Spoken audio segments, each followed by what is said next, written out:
Hello learners, welcome back to your channel chemistry online. So उम्मीद है आप सब कोई अच्छे होंगे, ज़बरदस्त होंगे। और CHSE बोर्ड उड़ीसा में जो भी बच्चे पढ़ रहे हैं उनका एग्ज़ाम्स बढ़िया से जा रहा होगा।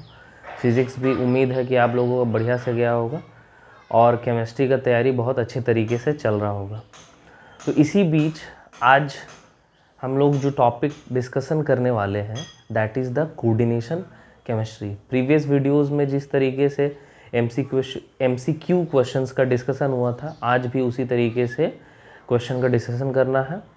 Okay, so the chapter is coordination chemistry. देख सकते हो एक बाय एक, वन बाय वन करके क्वेश्चन सॉल्व करते चले जाएंगे, 1 से लेकर 30 तक। आज भी टारगेट रहेगा जितना जल्दी से जल्दी हो सके कवर अप करने का। सो चलते हैं, शुरुआत करते हैं। अगेन सेम बुक, उसी बुक से आपको पढ़ाया जा रहा है। So the question is that is the VK publication book, वहाँ से। बट क्वेश्चन आप जितना भी पब्लिकेशन का देखिएगा, इधर उधर करके वो सब मिल जाएगा आपको। तो किसी भी आप पब्लिशर से पढ़ रहे हो उससे कोई फ़र्क नहीं पड़ता, क्वेश्चन आसपास सब बुक में सारा सेम ही दिया गया है। तो फर्स्ट क्वेश्चन मैं रीड आउट करता हूँ that which which kind of isomerism are exhibited by octahedral complex। पूछा जा रहा है कि एक octahedral complex है, कौन सा octahedral complex है ना, CONH3 होल 4 Br2Cl। पूछा जा रहा है ये जो कंपाउंड है कौन सा आइसोमेरिज्म एग्जिबिट करेगा। So options are, option A में है geometrical and ionisation, option B है geometrical and optical, option C है optical and ionisation and option D है ओनली ज्योमेट्रिकल आइसोमेरिज्म। तो सबसे पहले देखते हैं यहाँ कौन सा एग्जिबिट कर सकता है। तो उसके लिए फर्स्ट ऑफ ऑल यहाँ पे बोर्ड में देख सकते हैं कि यहाँ पे ये जो कंपाउंड है ये ज्योमेट्रिकल आइसोमेरिज्म देता है, राइट। तो वी हैव टू सी कि कौन सा टाइप का आइसोमेरिज्म एग्जिबिट करेगा और कौन सा नहीं करेगा, उसको समझते हैं सबसे पहले। सी, अगर you know that geometrical isomerism में दो टाइप का आइसोमर्स होता है, that is your cis isomer and your trans isomer, right. Cis का मतलब सेम साइड होगा और ट्रांस का मतलब डिफरेंट साइड होता है नॉर्मल केस में, but this is octahedral complex. तो यहाँ पे सिनेरियो कुछ इस तरीके से रहेगा, if same group are on same side, एक ही तरीके से ये प्लेन एक हो जाएगा। एक मान लीजिए ये ऑक्टाहेड्रल कॉम्प्लेक्स कैसे होता है, मान लीजिए मैं सेंटर में हूँ, 1 2 3, this is 4 top and down, right. So this is called octahedral complex. अभी ऑक्टाहेड्रल कॉम्प्लेक्स में Cl क्या है, आसपास में है, राइट। और इस केस में देखिए ये टोटल एक ऊपर है और एक नीचे, एक टॉप में है और एक बॉटम में है। So that structure is going to be called trans isomer या cis isomer. It means this compound is giving you, sorry I have to write it as Br and this is also Br, this is Br and this is also Br. So it exhibit your cis and trans isomer, it means it exhibit geometrical isomer। साथ ही साथ में अपन देख सकते हैं कि this can also exhibit ionization isomerism. How, simple सा बात है, आयोनाइजेशन आइसोमेरिज्म का मतलब क्या होता है, when different isomer will give different ions on dissolution. तो अगर ये अभी Cl है बाहर आउटसाइड द स्क्वायर ब्रैकेट, इसका मतलब ये सेंट्रल मेटल एटम के साथ में आयनिक बॉन्ड क्रिएट किया है। अगर इसको डिसॉल्व किया जाए इट विल प्रोवाइड Cl-। अच्छा, इसके जगह में क्या किया जाए कि एक Cl को अंदर लेके आया जाए और उसी जगह में एक Br को बाहर लेके आया जाए, तो जो कंपाउंड बनेगा वो कंपाउंड का मॉलिक्यूलर फॉर्मूला सेम होगा। But if that compound is dissolved at that point of time we are going to get Br minor, so it exhibit ionization isomerism, right। now we have to see whether options में जो भी एक optical isomerism दिया गया, तो देख लेते हैं ऑप्टिकल आइसोमेरिज्म हो सकता है या नहीं हो सकता है। तो before that thing optical isomerism exhibit करने के लिए the compound should be optically active होना चाहिए। A compound should be optically active, it means अगर उस कंपाउंड में प्लेन पोलराइज्ड लाइट पास किया जाए तो जो एंगल होगा it either rotate towards left और टुवर्ड्स योर राइट। अगर वो कंपाउंड प्लेन पोलराइज्ड लाइट को अगर राइट या फिर उसके प्लेन को राइट या लेफ्ट की तरफ रोटेट करवा पाएगा, at that point of time we can say the compound is optically active compound. लेकिन कुछ कंडीशंस होगा ऑप्टिकली एक्टिव के लिए, उसी तरीके से ऑप्टिकली इनएक्टिव होने के लिए भी कुछ कंडीशंस होता है। उसमें one of the main important point क्या होता है, the presence of plane of symmetry. ये कंपाउंड में देख सकते हैं कि जिस कंपाउंड में प्लेन ऑफ सिमेट्री प्रेजेंट होगा वो कंपाउंड ऑप्टिकली इनएक्टिव होगा। तो सबसे पहले तो समझना पड़ेगा कि प्लेन ऑफ सिमेट्री होता क्या है, right. So it is an imaginary plane that divides a molecule or crystal into two equal halves that are mirror images to each other। मतलब एक ऐसा imaginary plane होगा जो मॉलिक्यूल को ऐसे इंटरसेक्ट करे कि उस प्लेन के दोनों साइड में जो भी एटम से मॉलिक्यूल्स आया वो एक दूसरे का मिरर इमेज होना चाहिए। अगर ऐसा है it means plane of symmetry present है। और अगर प्लेन ऑफ सिमेट्री प्रेजेंट है तो वो जो कंपाउंड होगा that compound is going to be optically inactive. तो यहाँ पे इस ये वाले जो कंपाउंड में देखते हैं कि यहाँ पे प्लेन ऑफ सिमेट्री प्रेजेंट है या फिर नहीं है, दोनों सिस और ट्रांस में देखते हैं। सो सपोज यहाँ पे ये एक प्लेन है, ये एक प्लेन है। अगर मैं इसको ऐसे करके कट करूँ सेंटर में द प्लेन दिस प्लेन, सो ऊपर में और नीचे में दोनों जगह में सेम एटम होंगे कि नहीं होंगे। यहाँ ऊपर में भी NH3 और नीचे में भी NH3। It means this molecules this orientation contains the mirror images. ऊपर और नीचे दोनों सेम है, that is the mirror images. मतलब है, इसका मतलब प्लेन ऑफ सिमेट्री है, इसका मतलब it is going to be optically inactive. Again इस केस में देखो हो सकता है नहीं हो सकता। सी 1 2 3 4 5 6, यहाँ पे 6 है। अगर मान लो अगर अगेन इस तरीके से पास किया जाता है, सेंटर से पास किया जाता है, तो अगेन ऊपर में और नीचे में सेम आएगा नहीं आएगा। सो दैट इज वन पॉइंट। अच्छा अगेन अगर ऊपर से भी ऐसे करके, एक तो है ऐसे करके this plane, right. So above and below both in both the direction BR is present. अगर इस तरीके से भी सेगमेंट किया जाता है, अगर इस तरीके से सेगमेंट किया जाता है, यहाँ पे भी लेफ्ट हैंड साइड और right hand side both are going to be mirror images to each other. It means we can say this structure also contains the plane of symmetry and that's why the compound is going to be optically inactive. It means this compound does not give optical isomerism. So we have to go with the first option, that is geometrical and ionization. That will be the correct option. Hopefully ये चीज clear होगा आप.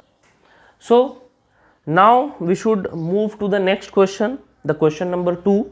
That is the coordination number of cobalt in the compound. एक compound दिया गया है जहाँ पे पूछा जा रहा है आपका कोऑर्डिनेशन नंबर पूछा जा रहा है क्या होगा। तो यहाँ पे स्ट्रक्चर मैं दिखा रहा हूँ आपको क्या है, फटाफट से सॉल्व करने की कोशिश की जाएगी। Question number 2, the structure is cobalt NH3 whole 6 and Cl3।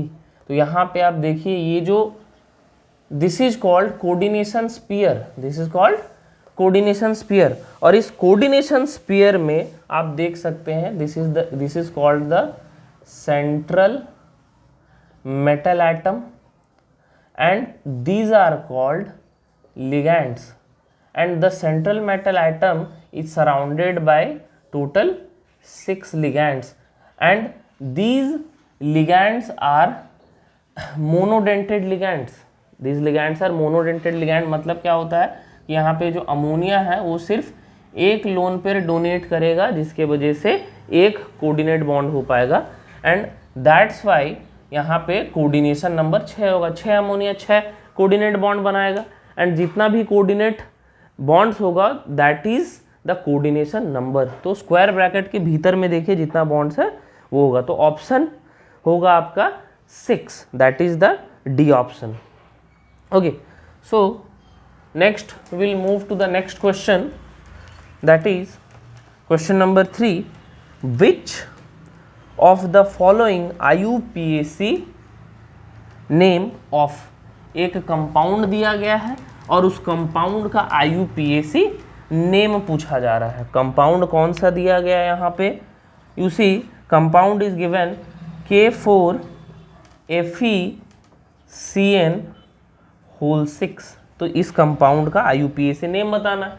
तो IUPAC नेम के IUPAC नोमेनक्लेचर के रूल्स के हिसाब से first of all we have to name the cationic part, है ना, और कैटायनिक पार्ट में ये जो भी नंबर्स है इसको मेंशन नहीं करना होता है। So we simply we have to write potassium, simply we have to write potassium, and then after naming the cationic part we have to go to the anionic part, and here we can see in the anionic part the anionic part is the complex part, and this complex part contains the central metal atom and the ligands, and in order to name the complex part, first of all we have to name the ligands, okay, alphabetically. If only one type of ligand is there, we have to simply name that thing along with the number of ligands present, and after that we have to name the central metal atom, right? And if the complex part is present in anionic part, right, this is anionic part, and if this is the case we have to write the name of the central metal atom in Latin name, in their Latin name, and the name should end with ATE, right, and that will be followed by the oxidation number of the central metal atom। तो यहाँ पे क्या करेंगे, सबसे पहले तो potassium लिख दिया गया, उसके बाद क्या करना है, यहाँ पे देखिए 6 मतलब हेक्सा, क्या लिखेंगे, हेक्सा, इसके लिए CN के लिए होता है सियानो, हेक्सा सियानो। उसके बाद जाके आयरन का लैटिन नेम क्या होगा, फेरेट, क्या होगा, फेरेट, ATE, ओके, फेरस या फेरिक, बट ये खत्म किससे होगा, ATE से। क्यों, क्योंकि यहाँ पे जो कॉम्प्लेक्स पार्ट है वो एनायनिक पार्ट में आ रहा है, इसीलिए the name will and with ATE। उसके बाद अपन क्या करेंगे, it should be followed by the oxidation number, तो ऑक्सीडेशन नंबर निकालना पड़ेगा। देखिए ऑक्सीडेशन नंबर कैसे निकालेंगे, पोटासियम के लिए चार्ज होता है +1, टोटल कितना पोटासियम है, 4 पोटासियम है, that will be multiplied by 4। अब यहाँ पे तो आयरन के लिए निकालना है, let it be X, then plus what, cyanide, cyanide 6 है, उसका चार्ज -1 है, तो -1 × 6 है ना, और टोटल कंपाउंड का चार्ज हो गया 0। So 4 + X - 6 = 0, that equals to X -2 = 0, that implies X = +2। So the oxidation number is going to be 2, and the oxidation number should be written in Roman numeral, इस तरीके से रोमन न्यूमेरल में लिखना है। सो ये आपका नाम होगा पोटासियम हेक्सासियानो फेरेट। होपफुली ये समझ आ चुका होगा आपको। Then will move to the next question, that is क्या है, to which isomer the following compound belong. ये जो कंपाउंड दिया जा रहा है आपको क्वेश्चन नंबर 4 में, ये इनमें से जो गिवन ऑप्शंस में कौन सा आइसोमर में बिलोंग करता है। तो सबसे पहले ऑप्शन को लिख देते, क्वेश्चन को लिख देते हैं। यहाँ पे आपका क्वेश्चन है square bracket start CONO2 NH3 square bracket complete Cl and cobalt ONO NH3 and Cl। Now these two are the compound। अभी यहाँ पे देखिए सारा का सारा चीज सेम दिख रहा होगा, स्क्वायर ब्रैकेट के भीतर में भी वही चीज है, बस डिफरेंस है। देखिए यहाँ पे 5 अमोनिया, यहाँ पे 5 अमोनिया, बाहर में क्लोरीन, बाहर में क्लोरीन, कोबाल्ट यहाँ, कोबाल्ट यहाँ। बस the only difference is that you have nitro and nitrito, nitro and nitrito. तो यहाँ पे ऑप्शन जो दिया गया है वहाँ पे दिया गया आपका geometrical isomers, linkage isomers, ionization isomer and ligand isomer. तो यहाँ पे देखिए, यहाँ पे ज्योमेट्रिकल आइसोमर तो होगा नहीं, स्ट्रक्चर आपका सीस एंड ट्रांस हो नहीं रहा है यहाँ पे, है ना। लेकिन लिंकेज देखिए आप अलग अलग हो रहा है यहाँ पे, है ना। यहाँ पे ये जो लिगैंड है ये नाइट्रोजन के थ्रू अटैच हो रहा है, बट इस केस में यहाँ पे लिगैंड ऑक्सीजन के थ्रू अटैच हो रहा है। So the option 2 will be the correct, that is the linkage isomer. Both are linkage isomers to each other. Hopefully ये क्लियर होगा आपको। Then let's move to the next question, that is the oxidation state of iron in brown ring compound is what। यहाँ पे brown ring compound बना दिया गया है आपका FeH2O whole 5 NO square bracket complete then SO4। यहाँ पे simply आपको आयरन का ऑक्सीडेशन स्टेट निकालना है, और ऑक्सीडेशन स्टेट निकालने के लिए सबसे पहले लिगैंड्स का चार्ज वगैरह मतलब याद रखना बहुत कंपलसरी है, नहीं तो ऑक्सीडेशन नंबर नहीं निकल पाएगा। सो देखते हैं यहाँ पे क्या क्या चार्जेस है। मान लीजिए दिस इज X, और यहाँ पे water is the neutral molecule, right, neutral ligand. तो यहाँ पे इसका चार्ज 0 होगा, जो 0 × 5 plus again this NO nitrosyl group is also neutral in nature, so it will be plus 0 and SO4 के ऊपर में चार्ज 2- होता है, तो यहाँ पे 2- करेंगे एंड ओवरऑल कंपाउंड का चार्ज हो गया 0। सो that is X - 2 = 0, that implies X = +2। तो यहाँ पे आयरन का जो ऑक्सीडेशन स्टेट निकला दैट इज +2 निकला। तो इसको आप आराम से निकाल सकते हैं। होपफुली अलग अलग टाइप्स का जो भी क्वेश्चंस हो रहा है वो बढ़िया से आपको समझ आएगा। जो भी कॉन्सेप्चुअल क्लैरिटी भूल चुके होंगे, ये एक रिवीजन काइंड का आपके लिए होगा। Then will move to the next question, that is the question number 3। Question number 3 क्या बोल रहा है आपको? क्वेश्चन नंबर 6 क्या बोल रहा है आपको? आई गेस ये इंक में ही प्रॉब्लम है। ये इंक जब मैं यूज़ कर रहा हूँ ये इस तरीके से प्रॉब्लम शो कर रहा है। कोई नहीं, देखते हैं थोड़ा सा। Damn it, I have to change my pen then. Okay, see the question number 6. The number of unpaired electrons in the compound. The number of unpaired electron in the compound, cobalt F6 3-। यहाँ पे पूछा जा रहा है कि इस compound में कितने अनपेयर्ड इलेक्ट्रॉन प्रेजेंट होंगे। तो सबसे पहले अगर अनपेयर्ड इलेक्ट्रॉन निकालना है तो इसका ऑर्बिटल स्ट्रक्चर जानना बहुत ज़्यादा इंपॉर्टेंट है, इसका ऑक्सीडेशन नंबर भी निकालना बहुत ज़्यादा इंपॉर्टेंट है। तो सबसे पहले कोबाल्ट का जो एटॉमिक नंबर है वो सबसे पहले याद रखना पड़ेगा। कई बच्चों को ये इसमें कन्फ्यूजन हो जाता है, तो कन्फ्यूजन ना आए इसके लिए एक छोटा सा ट्रिक है, बस याद रखना है 21 से लेके 30 तक, है ना। वो किस तरीके से याद रखेंगे आप वो भी मैं बताऊंगा।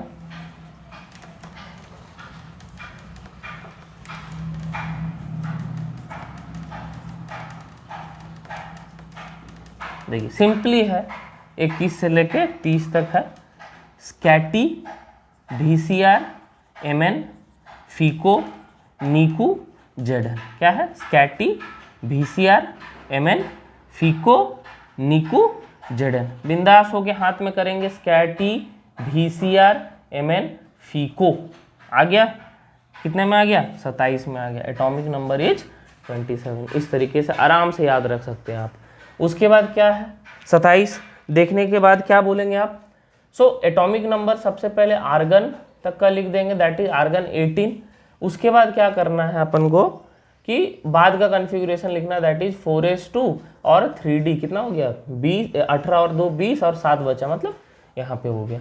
अब सबसे पहले क्या करते हैं कि ये 3d7 का कॉन्फ़िगरेशन को लिख देते हैं and then will write 4s। 4s के बाद आप जानते हो कि 4s के बाद में आपका 4p आएगा। तो यहाँ पे ऐसे बना देते हैं, यहाँ पे बॉक्स स्ट्रक्चर बना दिया जाए 1 2 3 4 5 6 एंड 7 हो गया। Now we have to count down the oxidation number, the oxidation number of cobalt. तो x, इसके लिए x ले लेते हैं, आपका फ्लोरीन के लिए -1 हो जाएगा, टोटल 6 है ना, और टोटल चार्ज आपका जो कंपाउंड में -3 है, so that is going to be 6 - 3 that equals to +3। इसका मतलब +3 is the oxidation number. If +3 is the oxidation number, we have to remove 3 electron from the outermost orbit, है ना। उसके बाद अगर outermost orbit 4s है, वहाँ पे देख सकते हैं कि 2 इलेक्ट्रॉन है, 2 इलेक्ट्रॉन निकालने के बाद में भी 1 इलेक्ट्रॉन बच जाएगा, निकालना होगा, जिसको हम 3d से निकालेंगे। तो 3d से जैसे ही निकालेंगे तो आर्गन 18 कर दीजिए आप, यहाँ पे कर दीजिएगा 3d 6 हो जाएगा, 4s 0 हो जाएगा, 4p तो 0 पहले से है। तो यहाँ पे पहले 1 2 3 4 और 1 5 हो गया 4s, और यहाँ पे p हो गया, राइट। देखिए यहाँ पे क्या होगा ना, 1 2 3 4 5 और 1 6 हो गया। याद रखिए ये जो फ्लोरीन है दिस इज वीक लिगैंड, ये क्या है, एक वीक लिगैंड है। और अगर ये एक वीक लिगैंड है, it can not pair these electrons. अगर ये स्ट्रॉन्ग लिगैंड होता तो ये इलेक्ट्रॉन यहाँ पे पेयर हो जाता, ये इलेक्ट्रॉन यहाँ पे पेयर हो जाता, और उसके बाद क्या होता है कि ये सारा ऑर्बिटल्स क्या होता है, हाइब्रिडाइजेशन में जाता है। जैसे कि ऑक्टाहेड्रल कॉम्प्लेक्स में आप जानते हैं जो हाइब्रिडाइजेशन होता है वो sp3d2 होगा या फिर d2sp3 हाइब्रिडाइजेशन होगा, राइट। इंटरनल अगर स्ट्रॉन्ग लिगैंड होता तो यहाँ पे ये पेयरिंग हो जाता, तो इनर डी पार्टिसिपेट करता है, 2d 1s और 3p d2sp3, है ना। लेकिन यहाँ पे because fluorine is a weak ligand तो यहाँ पे पेयरिंग नहीं हो पाएगा, तो ऑब्वियस सा बात है ना, 4d भी खाली है यहाँ पे, sp3 यहाँ पे जो d होगा उसमें से 2d पार्टिसिपेट करेंगे, तो ये sp3d2 हाइब्रिडाइजेशन में होगा, आउटर ऑक्टाहेड्रल कॉम्प्लेक्स जाएगा। लेकिन क्वेश्चन इनर या आउटर नहीं है, पूछा जा रहा है कि इसमें नंबर ऑफ अनपेयर्ड इलेक्ट्रॉन कितना होगा। तो यहाँ पे अगर पेयरिंग नहीं होगा तो you can see that we can have the 4 unpaired electrons. Hopefully ये क्लियर हो रहा होगा आपको। Then we will move to the next question. तो question is which of the following complex is outer orbital complex. इनमें से कौन सा एक आउटर ऑर्बिटल कॉम्प्लेक्स होगा। जो ऑप्शंस दिया गया है वो मैं ऑप्शन लिखता हूँ और एक एक करके सारा ऑप्शन को चेक करेंगे कि कौन सा आउटर ऑर्बिटल कॉम्प्लेक्स है ना। सो Mn Cn6 4 minus the option C is Fe Cn whole 6 4 minus option D is Ni NH3 whole 6 2 plus, right. So these are the options। इसमें से खोजना है कि कौन सा आउटर ऑर्बिटल कॉम्प्लेक्स होगा। पहला क्वेश्चन को देखते हैं। यहाँ पे कोबाल्ट अभी 27 इज द एटॉमिक नंबर है। यहाँ पे अमोनिया का जो चार्ज है ऑक्सीडेशन नंबर, सबसे पहले कन्फिगुरेशन आप देख लीजिए। कन्फिगुरेशन आपका आर्गन 18 का कन्फिगुरेशन होगा, 4s2 होगा, 3d7 होगा, right.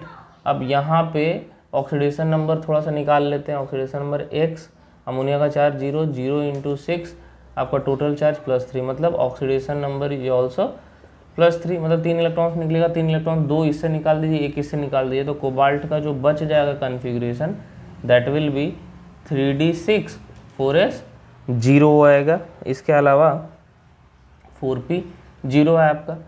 You know ammonia is a strong ligand, ठीक है। अमोनिया स्ट्रॉन्ग लिगैंड है, ये भी स्ट्रॉन्ग लिगैंड है, मतलब यहाँ पे जितना भी लिगैंड्स दिया गया है सारा का सारा स्ट्रॉन्ग लिगैंड्स दिया गया, मतलब पेयरिंग इज पॉसिबल, पेयरिंग करवा सकता है। देखिए क्या होगा यहाँ पे कन्फिगुरेशन कुछ इस तरीके से 1 2 3 और 4 है ना। तो 1 2 3 4 5 और 1 6 हो गया। अब इसके अलावा आप जान रहे हो कि 4s खाली है और 4p भी खाली है यहाँ पे। तो ये बीइंग स्ट्रॉन्ग लिगैंड ये यहाँ पे पेयरिंग करवा सकता है, यहाँ पे इलेक्ट्रॉन को पेयरिंग करवा। ऊपर वाले केस में फ्लोरीन था, fluorine is a weak ligand, तो वीक लिगैंड पेयरिंग नहीं करवा पा रहा था, लेकिन यहाँ पे पेयरिंग हो जाएगा। तो कॉन्फ़िगरेशन कुछ इस तरीके से आएगा, है ना।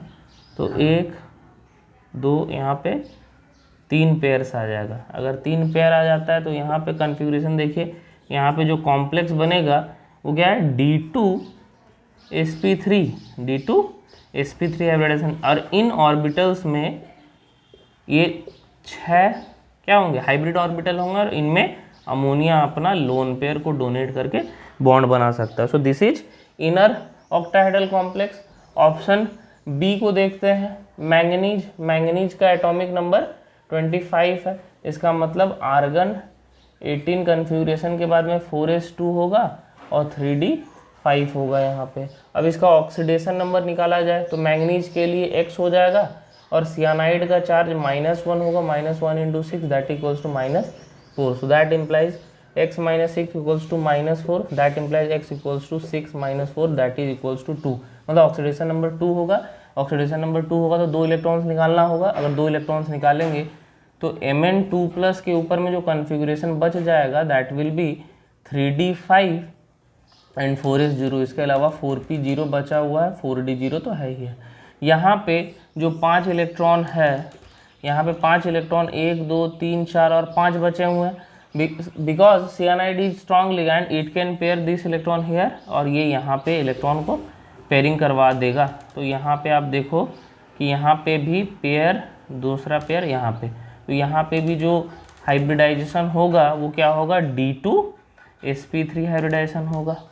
यहाँ पे भी D2sp3 हाइब्रिडाइजेशन हुआ। अब देखिए पहले वाले केस में भी D2sp3 हाइब्रिडाइजेशन, दूसरे वाले केस में भी D2sp hybridisation. Outer octahedral complex. अच्छा,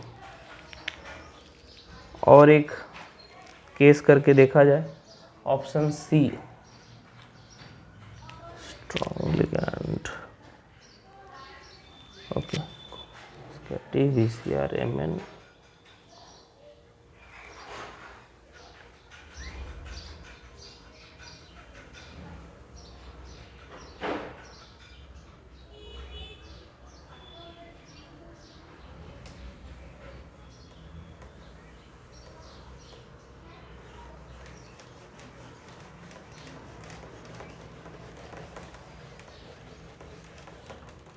now the next option is third option, FeCN6 4-.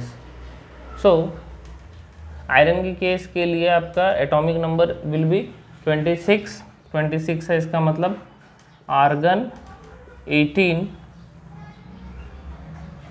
4s2 3d6 4p0 है। यहाँ पे ऑक्सीडेशन नंबर निकालेंगे, x - 6 equals to -2 that equals to +2। यहाँ पे आ जाएगा आपका 2 इलेक्ट्रॉन निकलेगा यहाँ से, it will remain 3d6 4s0 4p0। यहाँ पे 1 2 3 4 5 और ये 6 है। यहाँ पे एक पेयरिंग, यहाँ पे एक pairing. This is also D2, ये भी D2sp3 हाइब्रिडाइजेशन होगा। सो लास्ट ऑप्शन देखते हैं, निकेल का देखा जाए। यहाँ पे निकेल के केस में क्या पॉसिबिलिटी आ सकता है ना। तो निकेल का एटॉमिक नंबर आपका 28 होगा। तो 28 के लिए 4s2 3d8 होगा आपका, राइट। यहाँ पे ऑक्सीडेशन नंबर निकालते हैं, x + 0 equals to +2 that is equals to x equals to +2। 2 electron निकालना है, इसको हटा दिया जाए, है ना। तो ऑर्बिटल स्ट्रक्चर 1 2 3 4 1 2 3 4 5 6 7 और 8 आएगा। यहाँ पे भी बीइंग स्ट्रॉन्ग लिगैंड ये क्या करेगा, +2 है मतलब 2 इलेक्ट्रॉन निकाल चुका है, तो ये इलेक्ट्रॉन सिर्फ यहाँ पे पेयरिंग हो जाएगा, राइट। अगर यहाँ पे पेयरिंग होता है इट मीन्स ये पेयर करके यहाँ पे चला जाएगा। पेयर करने के बाद में जो कॉन्फ़िगरेशन आने वाला है 1 2 3 4 5 6 7 और 8 आएगा। तो एक D बचा होगा। तो अगर एक डी बचा होगा तो इनर का डी पार्टिसिपेट नहीं करेगा। At that point of time we have to take the help of outer D. तो यहाँ पे जो हाइब्रिडाइजेशन होगा वहाँ पे 4D पार्टिसिपेट करेगा। So last option, option D is the correct option that undergoes the your sp3d2 hybridization. So come back to the next question, that is question number 8. क्या है question number 8? The IUPAC name of the compound. ये जो IUPAC name करना है हमें, क्या IUPAC name करना है? K3 question number your 8 K3 FeCN whole 6 इस टाइप का क्वेश्चन अभी जस्ट थोड़ा देर पहले किए थे, वहाँ पे K4 लिखा गया था। अगेन इसका नाम इसको अल्टर नहीं करना है। अगेन क्या आ जाएगा, ये पोटेशियम आ जाएगा और ये हेक्सा ये हो जाएगा सियानो और ये अगेन क्या आएगा, फेरेट आएगा। लेकिन यहाँ पे आपका नंबर चेंज हो जाएगा। यहाँ पे 3 है, 3 + x ये -6 = 0, that implies oxidation number is equals to +3। तो यहाँ पे the oxidation is going to be 1 to 3। तो the name is potassium hexacyanoferrate. So next the question number your 9, question number 9 क्या पूछा जा रहा है? The hybridisation involve in the octahedral complex. इनमें से कौन सा हाइब्रिडाइजेशन ऑक्टाहेड्रल कॉम्प्लेक्स बनाता है? ऑप्शन ए में दिया गया है sp3, ऑप्शन बी में दिया गया है sp3d2, ऑप्शन सी है आपका sp2d एंड ऑप्शन डी है dp3d। तो सबको पता है कि जो ऑक्टाहेड्रल कॉम्प्लेक्स अभी थोड़ी देर पहले डिस्कशन किए थे, ऑक्टाहेड्रल कॉम्प्लेक्स के लिए जो हाइब्रिडाइजेशन होना चाहिए वो आइदर sp3d2 या फिर d2sp3 होना चाहिए। तो option B is the correct option. Then the next question number 10, the hybridisation involve in the inner octahedral complex. तो आपको पता है ये जो कॉम्प्लेक्स है ये आउटर ऑक्टाहेड्रल कॉम्प्लेक्स बनाता है और ये एक इनर ऑक्टाहेड्रल कॉम्प्लेक्स बनाता है। तो जो ऑप्शन होगा वो इनर ऑक्टाहेड्रल कॉम्प्लेक्स के लिए जो ऑप्शन आएगा वो क्या आना चाहिए, d2sp3 हाइब्रिडाइजेशन। वो ऑप्शन आपका 3 में दिया गया है। So that is all about your question number 10। Then move to the next question, that is your question number 11, which one of the following can not show linkage isomerism. इनमें से कौन सा ऐसा लिगैंड है जो लिंकेज आइसोमेरिज्म नहीं दे सकता है? आपका ऑप्शंस दिया गया है H2O, ऑप्शन बी दिया गया है NO2-, ऑप्शन सी दिया गया है CN, ऑप्शन डी दिया गया है योर SCN-। तो देखिए यहाँ पे NO2 को जानते हैं, ये लिंकेज आइसोमेरिज्म कैसे देगा, ONO मतलब एक जगह नाइट्रोजन के साथ अटैचमेंट, दूसरे जगह में ऑक्सीजन के साथ अटैचमेंट। CN इसका भी अटैचमेंट N के थ्रू हो सकता है, सियानिडो आइसोसियानिडो। यहाँ पे भी NCS होता है, ये है आपका थायोसियानाइट और ये है आइसोथायोसियानाइट। तो यहाँ पे सिर्फ एक ही ऑप्शन बचता है जो कि लिंकेज आइसोमेरिज्म नहीं दे सकता है, उसका एक ही डोनर एटम है और उसमें डोनर एटम चेंज नहीं हो सकता, that is option number 1, that is H2O। Hopefully ये भी आराम से आपका क्लियर होगा। Then move to the next question, that is question number 12, all the ligands are. जो भी लिगैंड होते हैं इनमें से इनको क्या बोला जाता है? ऑप्शन ए में है आपका लुईस एसिड, ऑप्शन बी में दिया गया है आपका लुईस बेस, है ना, ऑप्शन सी में आपका बोला गया है न्यूट्रल और ऑप्शन डी में आपका बोला गया है आयोनिक। तो देखिए जो लिगैंड्स होते हैं वो कुछ लिगैंड्स न्यूट्रल होते हैं, कुछ लिगैंड्स आयोनिक होते हैं, राइट। और तो दोनों ऑप्शन में नहीं जा सकते हैं और एसिड नहीं होगा। लेकिन एक आप देखिए कि लुईस बेस लुईस बेस का मतलब क्या था, base is a substance which can donate the lone pair of electron to anyone, तो that is called Lewis base. तो आप जान रहे हो कि लिगैंड चाहे वो न्यूट्रल हो, चाहे वो आयनिक हो, चाहे वो कैसा भी हो, वो क्या करेगा, वो लोन पेयर प्रोवाइड करेगा। दैट्स वाई ऑप्शंस में जो आंसर होना चाहिए that will be the correct option आपका होगा लुईस बेस होगा। तो that is the correct option. Question number this is 12।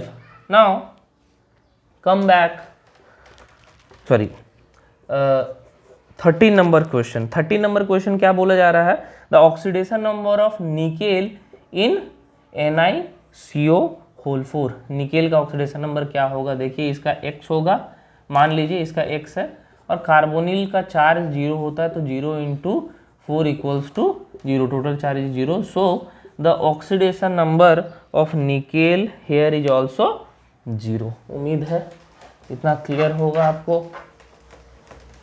Then proceed to the next question, that is the question number 14। Question number 14 पे चलते हैं फटाफट से।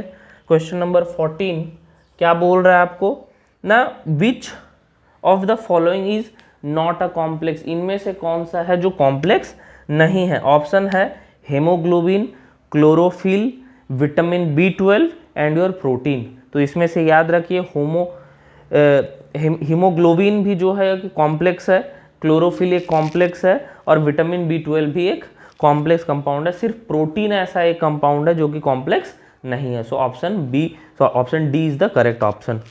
The next question, question number your 15, which of the following complex is used for the treatment of cancer. देखिए cancer के treatment के लिए एक कंपाउंड बहुत इंपॉर्टेंट है, that is called the cisplatin, that is the organometallic compound, right. जैसे कि आप लोग जानते होंगे कि कैंसर के लिए जो भी मेडिसिन आते हैं वो काफ़ी महंगे आते हैं। उसके पीछे का रीज़न क्या होता है, उसके अंदर प्लैटिनम होता है, that's why the cost is very much high. तो इसका जो कंपाउंड का नेम है that is your cisplatin. Cisplatin का जो फॉर्मूला है ये आपका ये होगा CH3NH3, right, this is the compound. तो ये आपका एक कंपाउंड है जो कि आपका कैंसर क्योरिंग के लिए होता है। तो ऑप्शंस में ये जो ऑप्शन आपका बी में दिया गया है, इसके अलावा ऑप्शन है K4Fe, CN6, उसके बाद सिस्प्लैटिन, और एक ऑप्शन डी में ट्रांसप्लैटिन, और एक है तुम्हारा आपका सोडियम।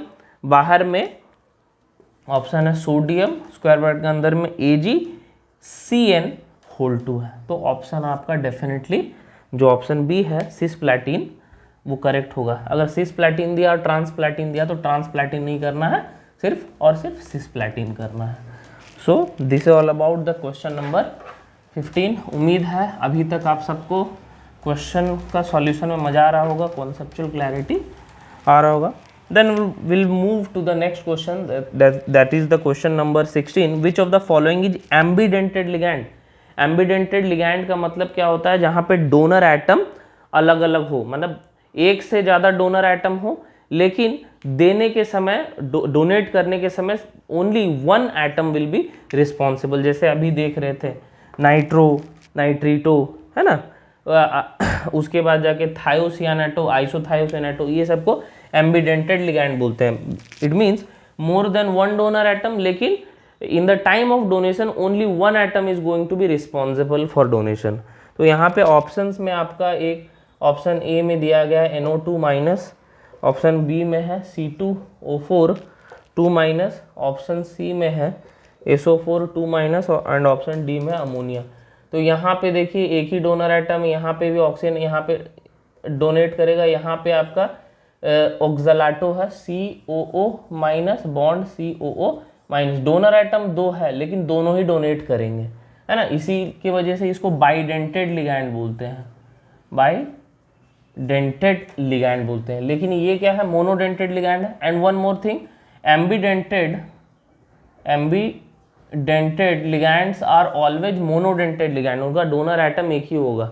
तो यहाँ पे आप देख सकते हो आइदर यहाँ पे नाइट्रोजन के थ्रू होगा, नहीं तो डोनेशन, या फिर ऑक्सीजन के थ्रू डोनेशन होगा। That's why the correct option is option number A. Now move to the next question, that is question number 13, the number of moles of ions produced from the complex। ये जो complex आप देख रहे हो K4FeCN6, ये compound कितना moles produce कर सकता है पूछा जा रहा है। तो ऑप्शंस में आपको पूछा जा रहा है ऑप्शन ए में 6, option B 10, option C 5, option D 3 है। तो इसमें कितना आयंस प्रोड्यूस होगा? देखिए इसको अगर डिसोसिएट करेंगे तो ऑब्वियस सा बात है यहाँ पे 4 K+ निकलेगा, इसके अलावा FeCN होल 6 निकलेगा, जिसके ऊपर में 4 जाएगा, कितना हो जाएगा 4 माइनस हो जाएगा। तो टोटल नंबर ऑफ आयंस कितना निकला?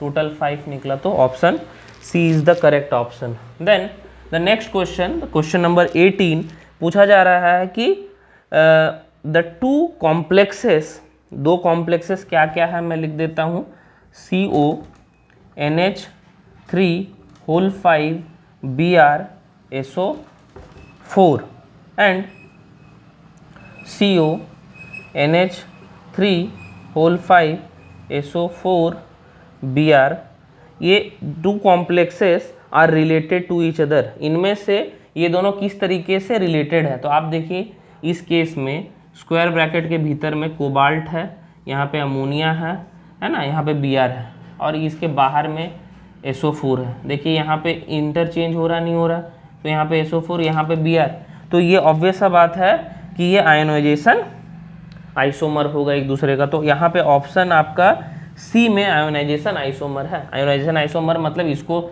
अगर डिसॉल्व करेंगे तो ये जो आयंस देगा, ये यहाँ पे एनायनिक पार्ट में SO4 होगा, लेकिन यहाँ पे एनायनिक पार्ट में SO4 2 माइनस होगा, यहाँ पे Br माइनस होगा। तो डिफरेंट आयंस दे रहा है, that's why this is called your ionization isomer. Then the next question, question number 19, question number 19 is the IUPAC name of the complex lithium aluminium hydride जो है आपका, इसका IUPAC नेम क्या होगा? तो इसका IUPAC नेम होगा लिथियम टेट्रा। देखिए लिथियम टेट्रा हाइड्रिडो, टेट्रा हाइड्रिडो, उसके बाद आपका एल्यूमिनेट, क्या होगा? एल्यूमिनेट, और एल्यूमिनेट के बाद में इसका ऑक्सीडेशन नंबर निकालेंगे। तो लिथियम के लिए चार्ज +1 है, इसके लिए निकालना है, और हाइड्रिडो के लिए चार्ज होता है आपका -1, तो -1 × 4 और टोटल चार्ज 0 हो गया। तो यह आपका x +1 -4 = 0, that implies x -3 = 0, that implies x = +3। तो यहाँ पर ऑक्सीडेशन नंबर 3 आएगा। So this is the IUPAC nomenclature of lithium aluminium hydride. उम्मीद है ये बात क्लियर हो चुका होगा। Then next question is the question number 20 number question क्या बोल रहा है? ऑक्सीडेशन नंबर निकालिए कोबाल्ट का, find out the oxidation number of cobalt in this compound. बहुत सिंपल सा सवाल है, सिंपली इसको बोलेंगे x, और यहाँ पे सियानाइड मतलब -1 × 6, और टोटल चार्ज है +3, सो दैट इम्प्लाइज x -6, इसको बाहर ले लेते हैं तो +6 हो जाएगा, -3 that equals to +3। Option D में आपका +3 दिया गया, so that is the correct option. उम्मीद है ये सारा क्वेश्चन बहुत बढ़िया तरीके से समझ पा रहे होंगे आप। Then next number question is the question number 21। The question number 21 is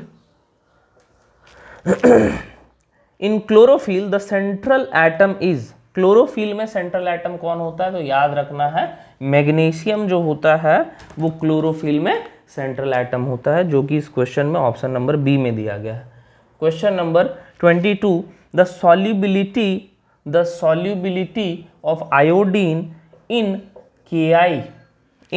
KI higher because of, ये KI का जो आपका सॉल्युबिलिटी है KI में ज़्यादा है, इसके पीछे का रीज़न क्या है ना? ये दोनों मिलके एक कॉम्प्लेक्स बना सकते हैं। सो ऑप्शन जो दिया गया है, एक पहला ऑप्शन में दिया कॉम्प्लेक्स फॉर्मेशन, दूसरा ऑप्शन है आपका सॉल्ट फॉर्मेशन, तीसरा है रिडॉक्स रिएक्शन, चौथा है dissociation. So you have to go with your complex formation. Now the question number 23, the solubility of AgCN, आपका solubility of AgCN increases by addition of KCN is due to the formation of, अगर solubility of AgCN को बढ़ाना है by the addition of KCN, वो किस वजह से हो पाएगा? सो ऑप्शन ए है आपका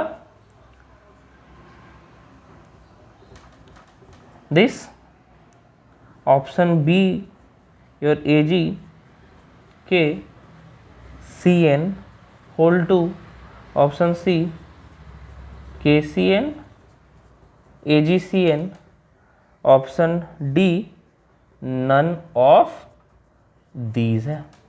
तो सबसे पहला आपका जो ऑप्शन जाएगा that is your option A. जो कॉम्प्लेक्स बनेगा वो ये कॉम्प्लेक्स होगा, पोटेशियम बाहर में होगा और ये जो सिल्वर होगा ये सेंट्रल मेटल एटम की तरह एक्ट करेगा और जो सियानाइड है वो लिगैंड के हिसाब से एक्ट करेगा। ये देखिए डबल सॉल्ट है ना, तो ये डबल सॉल्ट फॉर्मेशन नहीं करेगा, ये एक्चुअली कॉम्प्लेक्स कंपाउंड सॉल्व करेगा KCN और AgCN के सॉल्यूशन के वजह से।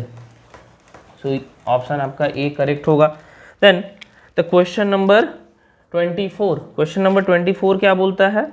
अमोंग इनमें से NiCO whole 4 NiCN whole 4 2 minus your NiCl4 -2, ये जो तीन कंपाउंड है, इन तीन कंपाउंड क्या हो सकते हैं पूछा जा रहा है।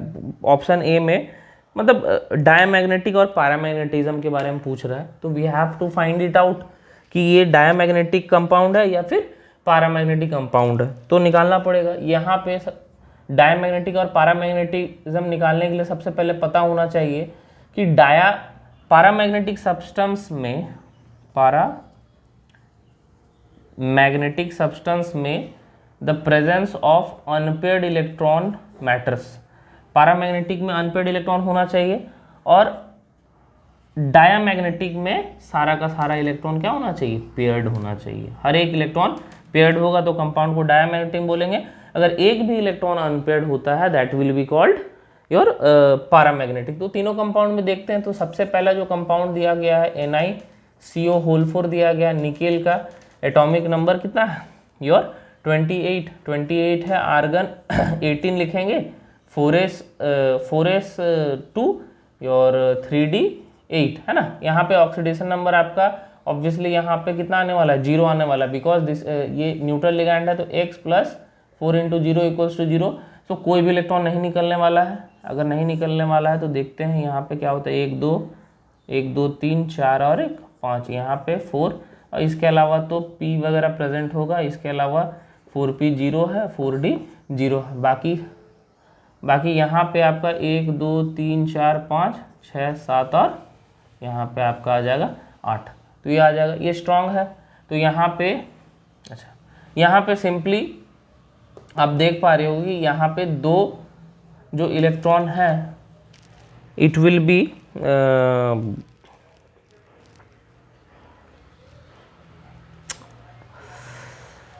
ये आपका पैरामैग्नेटिक है। दो इलेक्ट्रॉन यहाँ पे अनपेयर्ड है, यहाँ पे दो इलेक्ट्रॉन अनपेयर्ड है। यहाँ पे हाइब्रिडाइजेशन जो होगा वो आपका ये sp3 हाइब्रिडाइजेशन हो जाएगा और ये दो इलेक्ट्रॉन अनपेयर्ड हो जाएगा। पहला ऑप्शन है। ये दूसरा कंपाउंड या इसका मतलब दो इलेक्ट्रॉन्स आर अनपेयर्ड है, इसका मतलब द कंपाउंड इज पैरामैग्नेटिक है ना। अब बाकी दो ऑप्शंस को देखते हैं। NiCN होल 4 2- देखते हैं क्या है। NiCN होल 4 सी निकेल अगेन 28 है। यहाँ पे ऑक्सीडेशन नंबर आपका क्या निकलता है? यहाँ पे देखिए x - 4 = -2 that implies x = +2। x का वैल्यू यहाँ पे कितना है? +2 है। इसका मतलब यहाँ दो इलेक्ट्रॉन निकलेगा। अगर दो इलेक्ट्रॉन निकलता है निकेल से, निकेल है ना, हाँ निकेल है, निकेल से निकलता है तो आपका क्या होगा? यहाँ पे 4s0 3d8 रहेगा आपका। अच्छा, यहाँ पे दो इलेक्ट्रॉन लिखे नहीं है, राइट, ठीक है। तो यहाँ पे दो अनपेयर्ड इलेक्ट्रॉन था। यहाँ पे देखिए आपका 4p0 4d0, यहाँ पे 3d8 लिखे रहिए, यहाँ पे 4s एक बनाइए, यहाँ पे 4p बनाइए, यहाँ पे 4d 1 2 3 4 बना दिए।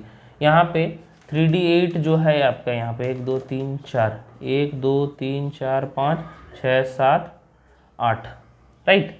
यहाँ पे you see that this is a strong ligand, ये क्या है, एक स्ट्रॉन्ग लिगैंड है। स्ट्रॉन्ग लिगैंड क्या करेगी, ये इसको यहाँ पे पेयरिंग करवाएगा। अगर यहाँ पे पेयरिंग करवाता है तो ऑब्वियस सा बात है कि यहाँ पे अब बाकी जो यहाँ पे लिगैंड्स है, 4 लिगैंड्स है, वो अपना इलेक्ट्रॉन वैकेंट ऑर्बिटल्स में डोनेट करेंगे, और जो भी वैकेंट ऑर्बिटल्स में डोनेट किया जाएगा, ये पेयरिंग होने के बाद यहाँ पे भी वो इलेक्ट्रॉन आएगा, यहाँ पे भी इलेक्ट्रॉन आएगा, यहाँ पे भी इलेक्ट्रॉन आएगा, तो सारा का सारा इलेक्ट्रॉन क्या हो जाएगा, पेयर्ड हो पाएगा। तो ये जो केस है ये आपका डायामैग्नेटिक आएगा, ये आपका डायामैग्नेटिक आया, ये आपका क्या आया, पारामैग्नेटिक आया। लास्ट ऑप्शन देखते हैं NiCl4, यहाँ पे 2-, अगेन यहाँ पे ऑक्सीडेशन नंबर निकालते हैं x -4 = -2, डैट इम्प्लाइज x = +2। यहाँ पे इसका ऑक्सीडेशन नंबर, इसका क्लोरीन का चार्ज -1 होता तो -1 × 4 दैट इज -4, और that is equals to -2, so the charge is और ऑक्सीडेशन नंबर इज +2। यहाँ पे भी जो कन्फिग्रेशन आने वाला इलेक्ट्रॉन निकालने के बाद में वो आर्गन 18 4s में 2 इलेक्ट्रॉन होता है, उसमें 0 हो जाएगा, और 3d8 की जगह 3d8 ही होगा। उसके बाद तो 4p0 है और 4d0 है यहाँ पे। तो 3d8 जो है उसको देखिए बनाते हैं, 1 2 3 4 5 ऑर्बिटल्स हो गया, और 5 ऑर्बिटल में तो 1 2 3 4 5 6 7 और 8 आ जाएगा। इसके अलावा 4p इस तरीके से होगा आपका, है ना। सो यहाँ पे क्लोरीन अगेन क्या है, एक वीक लिगैंड है। अगर वीक लिगैंड है तो ये इसको पेयर नहीं करवा पाएगा, अगर नहीं करवा पाएगा तो यहाँ पे भी 2 इलेक्ट्रॉन अनपेयर्ड प्रेजेंट होंगे, तो दिस इज ऑल्सो व्हाट, पारा मैग्नेटिक इन नेचर। अगर ये पारा मैग्नेटिक है, इट मीन्स यहाँ पे आप देख सकते हो कि सबसे पहले ये सिर्फ एक ऐसा लौता कंपाउंड है जो डायमैग्नेटिक होगा, बाकी दोनों कंपाउंड्स क्या होंगे, पारा मैग्नेटिक होंगे। ये जो आपका है ये ऑप्शन 4th में दिया गया है, NiCN4 2- इज डायमैग्नेटिक, और बाकी NiCl4 2- एंड NiCO4 इज पारामैग्नेटिक। तो होपफुली ये चीज़ आपको क्लियर हो चुका होगा। Okay, so will move to the next question, that is the question number 25। Question number 25 आपसे क्या पूछ रहा है, the group satisfying both primary and secondary valencies of cations are called। जो भी ग्रुप प्राइमरी और सेकेंडरी दोनों वैलेंसीज को सेटिस्फाई करता है उसको क्या बोला जाता है। ऑब्वियस सा बात है, ऑप्शंस पहले देखते हैं उसके हिसाब से आंसर करेंगे। क्वेश्चन नंबर 25, उनको रेडिकल बोला जाएगा क्या, जो आपका प्राइमरी और सेकेंडरी वैलेंसी दोनों सेटिस्फाई करते हैं, उनको लिगैंड बोला जाएगा क्या, लगता तो है, लेकिन और भी बाकी ऑप्शंस देख सकते हैं। उनको कार्बीन्स बोलेंगे क्या, या फिर none of the above, none of the above. तो ऑब्वियस सा बात है, लिगैंड जो होता है वो प्राइमरी वैलेंसी और secondary valency central metal atom का दोनों सेटिस्फाई करता है। तो option B is the correct option. 26 number question बोला जा रहा है, EDTA ethylene diamine tetra acetato is a dash ligand. Options में है मोनोडेंटेड लिगैंड, ऑप्शन बी में है बाइडेंटेड लिगैंड, ऑप्शन सी में है tetradentate ligand, and option D में है हेक्साडेंटेड लिगैंड। तो इथिलीन डायमीन टेट्रा एसीटाटो आप जान रहे हैं कि ये एक एग्जांपल है किसका, हेक्साडेंटेड लिगैंड का। It means it is having 6 donor atoms, so that's why hexadentate ligand होगा। इसका स्ट्रक्चर आप आराम से इथिलीन डायमीन को स्प्लिट अप करके देखेंगे तो आपको डोनर एटम 6 आराम से दिख जाएगा। Then next question is 27 number question, the effective atomic number, the very important concept, the effective atomic number of cobalt in the complex. एक कॉम्प्लेक्स है इस कॉम्प्लेक्स में इफेक्टिव एटॉमिक नंबर कितना होगा। तो सबसे पहले इफेक्टिव एटॉमिक नंबर समझ लेते हैं ना। See the basic concept is कि दुनिया में कोई भी एटम हो वो खुद को सेटिस्फाई करना चाहता है, और सेटिस्फाई करने के लिए वो अपने पास वाला नियरेस्ट इनर्ट गैस का कन्फिगरेशन को अटेंड करना चाहता है, राइट। तो उसका उतना उस इनर्ट गैस में जितने भी इलेक्ट्रॉन्स होंगे उसके पास अगर होगा तो that compound can be satisfy. जैसे कि बेसिकली जैसे कि बोला जाता है कि सोडियम क्लोराइड बना रहे हैं ना, तो सोडियम क्लोराइड जब बना रहे हैं NaCl बना रहे हैं तो सोडियम का एटॉमिक नंबर 11 है और क्लोरीन का एटॉमिक नंबर 17 है। तो ये एक इलेक्ट्रॉन डोनेट करने के बाद 10 हो जाता है, एक इलेक्ट्रॉन गेन करने के बाद 18 हो जाता है। तो 10 नियॉन का कन्फिग्रेशन होता है और 18 आर्गन का कन्फिग्रेशन होता है। तो इसके वजह से NaCl अपने में बॉन्डिंग क्रिएट करते हैं। तो ये जो है अपना नियरेस्ट इनर्ट गैस, ये भी अपना नियरेस्ट इनर्ट गैस का कन्फिग्रेशन गुजारा। इसी तरीके से जो कोबाल्ट है ये कॉम्प्लेक्स बनाने के बाद भी चाहता है कि मैं भी अपने नियरेस्ट इनर्ट गैस के कन्फिग्रेशन तक पहुंच जाऊं। कुछ केसेस में हो सकता है कि नियरेस्ट इनर्ट गैस तक पहुंच जाए और कुछ केसेस में नहीं भी होगा, लेकिन in both the cases compound is going to be stable. जहां पे अगर पूरा पहुंच जाता है नियरेस्ट इनर्ट गैस का कन्फिग्रेशन तो ज़्यादा स्टेबल होगा, अगर नहीं पहुंच पाता तो स्टेबिलिटी थोड़ा कम होगा। यहाँ पे देखते हैं क्या है। तो सबसे पहले कोबाल्ट का एटॉमिक नंबर जान लेते हैं कि 27 है। 27 के बाद में इसका ऑक्सीडेशन नंबर निकालेंगे तो X, यहाँ पे अमोनिया 0 है तो 0 × 6 इक्वल्स टू +3। तो यहाँ पे ऑक्सीडेशन नंबर आपका +3 है। सबसे पहले एटॉमिक नंबर आपका था 27। इसका एटॉमिक नंबर 27 का मतलब क्या है कि कोबाल्ट में 27 इलेक्ट्रॉन्स भी प्रेजेंट होंगे, लेकिन ऑक्सीडेशन नंबर 3 हो गया। इसका मतलब क्या है कि 3 इलेक्ट्रॉन कंपाउंड से ऑलरेडी निकल चुका है। अगर 3 इलेक्ट्रॉन निकाल दिया जाए तो कोबाल्ट के पास में खुद का कितना इलेक्ट्रॉन बच जाएगा, 24 इलेक्ट्रॉन बच जाएगा। Now again we see that ammonia is a ligand which donates a lone pair, और एक लोन पेयर में कितना इलेक्ट्रॉन होता है, 2 इलेक्ट्रॉन। तो टोटल अपन के पास में इलेक्ट्रॉन लिगैंड्स कितने हैं, 6 लिगैंड। तो टोटल 6 लिगैंड टोटल कितने इलेक्ट्रॉन दे सकते हैं, 12 इलेक्ट्रॉन दे सकते हैं। तो यहाँ पे बोला है इफेक्टिव एटॉमिक नंबर। तो सबसे पहले तो एटॉमिक नंबर क्या था कंपाउंड का, कोबाल्ट का एटॉमिक नंबर पहले पता करना, उसमें से ऑक्सीडेशन नंबर को माइनस करना है। Atomic number minus oxidation number, और प्लस क्या करना है, एक जो भी suppose this is monodentate ligand, अगर बाइडेंटेड लिगैंड होता तो 2 कोऑर्डिनेशन नंबर होता है। ये मोनोडेंटेड लिगैंड है। अगर ये मोनोडेंटेड लिगैंड है तो ये ऑब्वियस सा बात है कि ये 2-2 इलेक्ट्रॉन करके डोनेट करेगा। तो 2 × आपका 2 इलेक्ट्रॉन डोनेट कर रहा है, एक कोऑर्डिनेशन नंबर बना रहा है, इसका मतलब 6 कोऑर्डिनेशन नंबर बनाएगा। और यहाँ पे टोटल 6 मल्टीप्लाई करना पड़ेगा बिकॉज दिस इज 6 मोनोडेंटेड। अगर बाइडेंटेड होता तो यहाँ पे 2 एक और मल्टीप्लाई कर देते हैं। एटॉमिक नंबर 27 है, ऑक्सीडेशन नंबर आपका 3 निकला, और ये जो 6 लिगैंड्स है वो टोटल आपका 12 इलेक्ट्रॉन्स दिए। तो इसका मतलब 24 + 12 दैट इज इक्वल्स टू 36, और 36 आपको पता है क्रिप्टन का कन्फिगरेशन है। सो ये जो कॉम्प्लेक्स है ये नंबर में आराम से आपका क्या कर रहा है, 36 एटॉमिक नंबर निकाल रहा है। होपफुली ये कॉन्सेप्ट भी आपका क्लियर हो चुका होगा। उम्मीद है इस टाइप का और भी क्वेश्चन कीजिएगा तो और भी क्लैरिटी कॉन्सेप्ट में आ जाएगा। Then so this is 27 question number. 28 question number देखते हैं क्या है।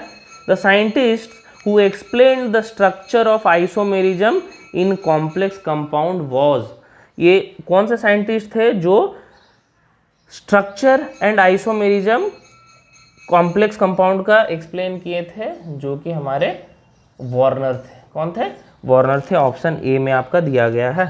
Question number 29, the hybridization of K4FeCN6, यहाँ पे हाइब्रिडाइजेशन क्या होगा पूछा जा रहा है K4FeCN6 में।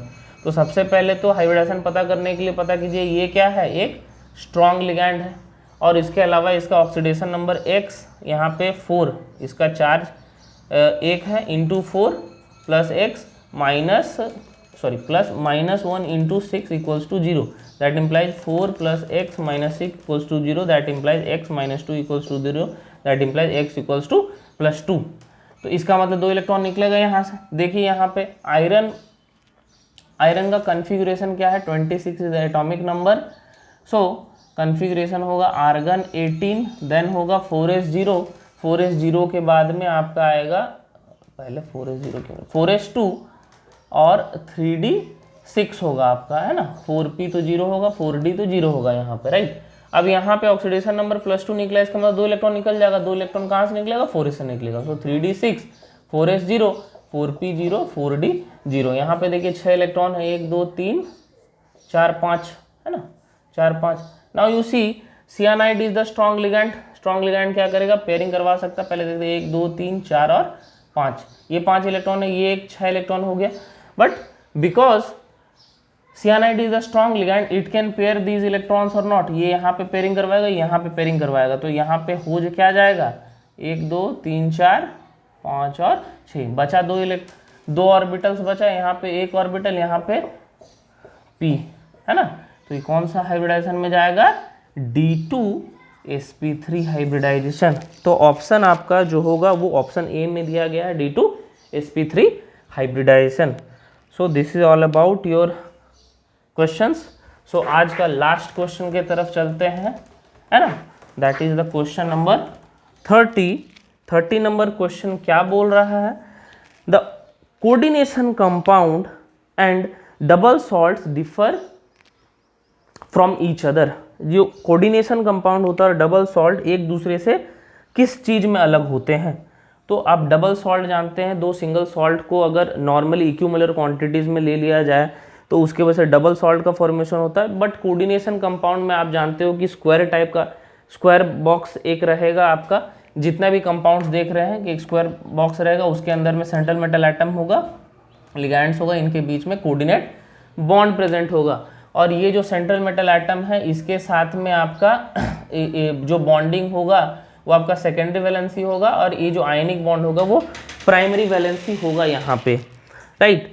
तो यहाँ पे पूछा जा रहा है कि दोनों में डिफर क्या करता है। तो सी आपका सपोज डबल सॉल्ट में सिर्फ और सिर्फ जो बॉन्ड किस टाइप का बॉन्ड प्रेजेंट होता है, आयनिक बॉन्ड प्रेजेंट होता है, लेकिन कॉम्प्लेक्स कंपाउंड्स में 2 टाइप का बॉन्ड्स प्रेजेंट होगा, एक आयनिक बॉन्ड प्रेजेंट होगा और दूसरा कोऑर्डिनेट बॉन्ड प्रेजेंट होगा, राइट। आयनिक बॉन्ड को आपका बोला जाता है प्राइमरी वैलेंसी और इसको बोला जाता है सेकेंडरी वैलेंसी, राइट। तो आपका डबल सॉल्ट में तो आयनिक बॉन्ड है, इसका मतलब प्राइमरी वैलेंसी तो प्रेजेंट है, तो डिफर क्या करेगा, सेकेंडरी वैलेंसी। तो यहाँ पे ऑप्शन ए में है प्राइमरी वैलेंसी, ऑप्शन बी है सेकेंडरी वैलेंसी, ऑप्शन सी है both A and B, and option D is none of this. So the correct option is going to be option B, that is secondary valency. So ये सारा explanation है regarding your coordination chemistry. 30 question हुआ है, 30 अलग अलग type का question था, कुछ सेम टाइप का भी था, बट उम्मीद है कि जितना भी क्वेश्चंस करवाया गया है इसमें बेसिक फंडामेंटल नॉलेज आपको मिल गया होगा, और एग्जाम के पर्सपेक्टिव के हिसाब से काफ़ी सारा चीज़ आपका रिवीजन हो चुका होगा। So thank you so much, आज के लिए इतना ही, नेक्स्ट क्लास में फिर से मिलते हैं, थैंक यू।